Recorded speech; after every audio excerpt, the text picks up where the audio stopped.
ඈත අතීතයේ කඳුකරේ පිහිටි ආරාමයක හිරාකු නම් තරුණ භික්ෂුවක් සිටියා. හිරාකු ඊටම දක්ෂ ශිෂ්‍යයෙක් වුවත් ඔහුගේ ජීවිතය නිරන්තර සැකයෙන් පිරී තිබුණා. ඔහු භාවනා කිරීමට වාඩි වූ විට ඔහු සිතුවේ මට අවබෝධය ලබන්නට බැරි වේවිද?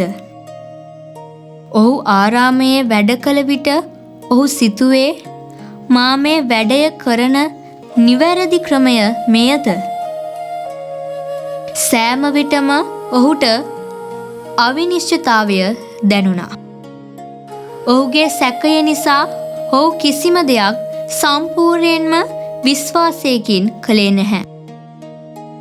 දිනක් ඔහු තම ගුරුවරයා වූ මාස්ටර් සෝසන් වෙත ගොස් කලකිරීම ස්වරූපයෙන් මෙසේ පැවසුවා.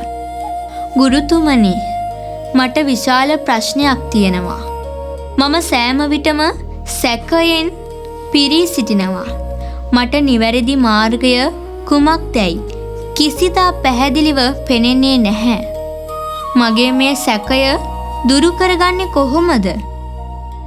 මාස්ටර් සෝසන් හිරාකුව ආරාමය පිටුපසට කැඳවාගෙන ගියා.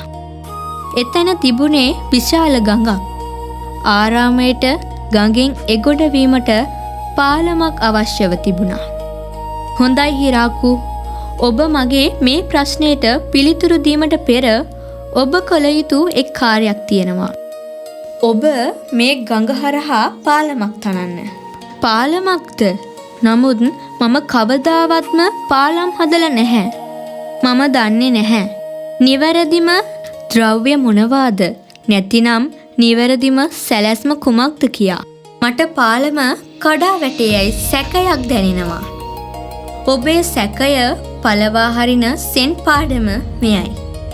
ඔබ සැක කරන්නේ පාලම ගැන නොව, පාලම තැනීමට ඇති ඔබේ හැකියාව ගැනයි. ඔබ කළ යුත්තේ එක දෙයයි. දැන්ම පටන් ගන්න. හිරාකු මාස්ටර්ගේ අනට කීකරු වී පාලම තැනීමට පටන් ගත්තා. ඔහු දවස පුරාම වැඩ කළා. නමුත් ඔහුගේ මනස සැකයේ ഘോഷාවෙන් පිරී තිබුණා. කපන සෑම දර කැබැල්ලකදීම මේක හරිද? මම මෙය නාස්ති කරනවා ඇති. පාලමේ සෑම ඇණයක් ගැසීමේදීම මේ ඇණ ප්‍රමාණවත්ද? පාලම කඩා වැටුනොත් කුමක් වේවිද? ඔහුගේ මනස නිරන්තරයෙන්ම සැකය නිපදවුවා. නමුත් හිරාකු ඔහුගේ අතේ තිබූ මිටියට සහ දර කැබැල්ලට අවධානය යොමු කරමින් එකවර එක් පියවරක් පමණක් ඉදිරියට ගත්තා. ඔහු සැකයට ප්‍රතිචාර නොදක්වීමට තීරණය කළා. ටික කලකට පසු පුදුම සහගත දෙයක් සිදු වුණා. හිරාකු සැක ගැන සිතීම නතර කළ විට ක්‍රියාව පමණක් ඉතිරි වුණා. ඔහුගේ මනස පාලම තැනීමේ ක්‍රියාවලිය තුල සම්පූර්ණයෙන්ම ගිලී ගියා. සැකය යනු සිතවිල්ලක් පමණක් බව ඔහුට වැටහුණා. මාස කිහිපයකට පසු හිරාකුගේ පාලම නිම වුණා. එය ශක්තිමත් සහ ලස්සන පාලමක්. ඔහු මාස්ටර් සෝසන් කැඳවාගෙන ඇවිත් ආඩම්බරයෙන් පාලම පෙන්නුවා. ගුරුතුමනි, පාලම නිම කර අවසන්. නමුත් මට සෙන් පාඩම තවත් තේරුම් ගන්නට බෑ. හිරාකු, ඔබ පාලම තැනීමට පෙරත් සැකය ඔබේ මනසට ආවා. ඔබ පාලම තනන විටත් සැකය ආවා. එසේනම් ඔබේ සැකය සැබෑ වුණාද? නැහැ ගුරුතුමනි, මගේ සැකය සැබෑ වුණේ නැහැ. පාලම ශක්තිමත්.